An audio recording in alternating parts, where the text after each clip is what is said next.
All right. Let's get you set up where you can see. See everything on the table.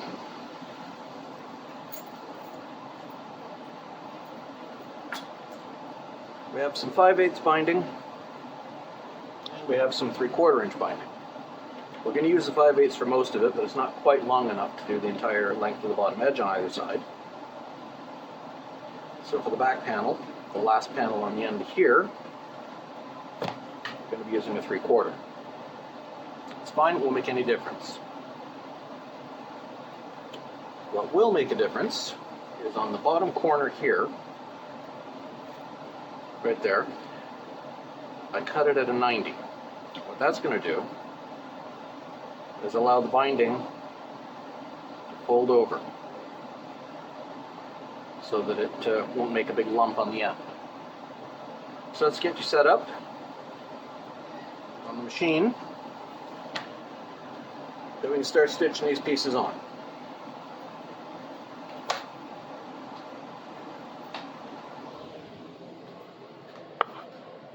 Edge is centered, lights up, lights overhead, and the stool in place, and we can start as soon as we turn the machine on.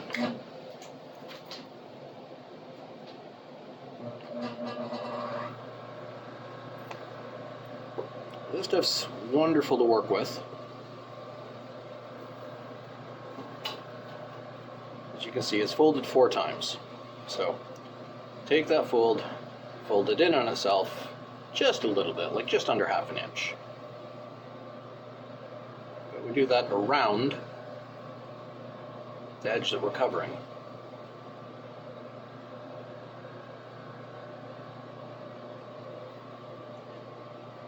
Doing that backwards there for a second, so we do that around the end that we're covering. So 1/2 inch around, thereabouts, fold it up into itself. And it makes a neat little edge. From there we can start stitching. It's a weird angle to work from, but no, it does the job.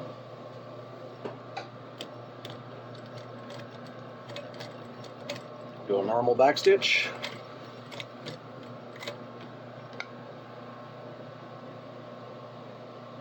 And it's just a trick of keeping it flat, keeping this folded edge along the bottom edge.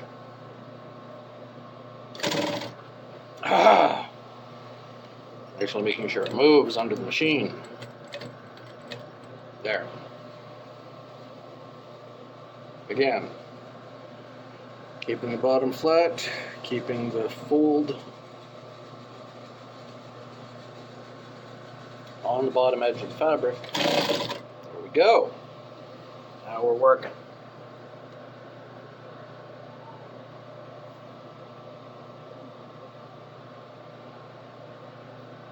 And just keeping everything folded straight, making it look nice.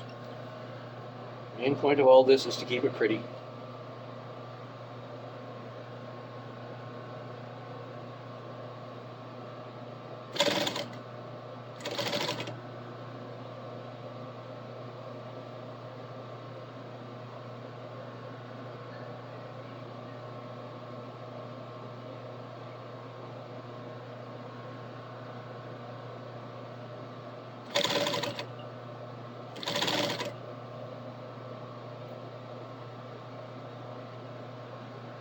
Turns and curves and stuff like this are a little difficult because you got to work with the top and the bottom at the same time.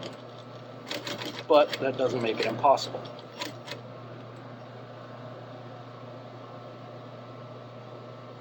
It goes that way and then it'll S back down the other way.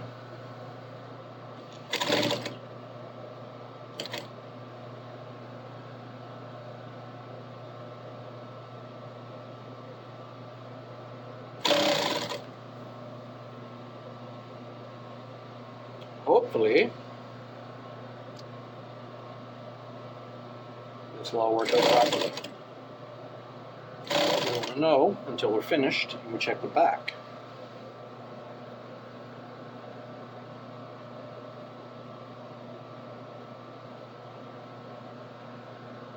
to see if it caught the edge all the way along.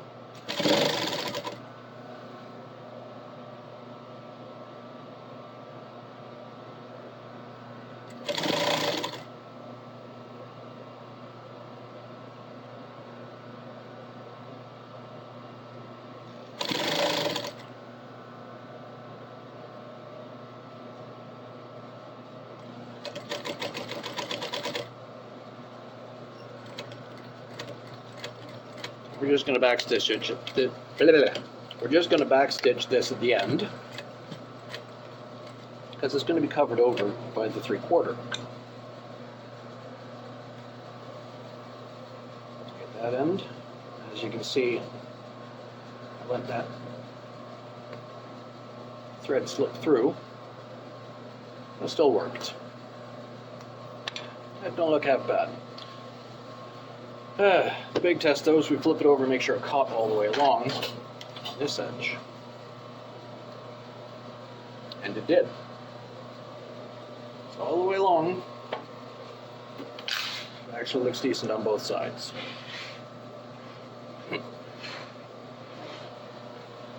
Now let's get a piece of the 3/4 and just do that last chunk there. I could have sworn I had enough of either one of these to do the whole thing, one or the other, but I guess I didn't. So do that little fold it over, and as you can see, it's a little bigger than the last one, but that's fine. It doesn't change anything.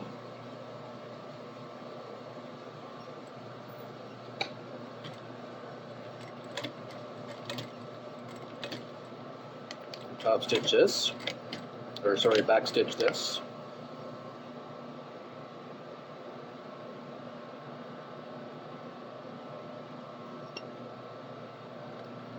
Get up to that corner.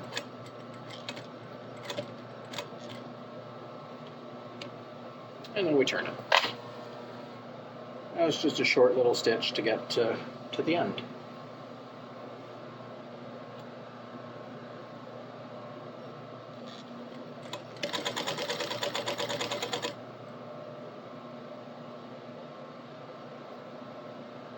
Let's fold this out of the way before we get there.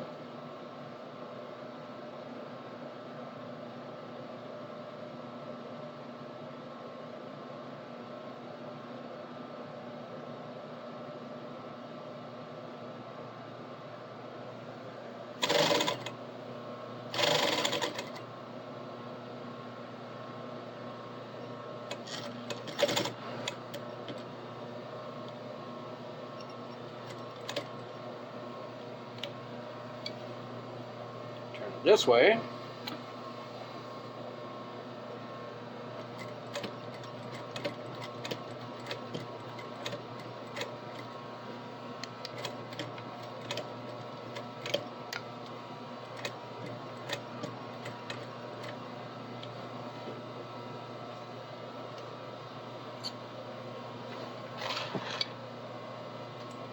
We got that done.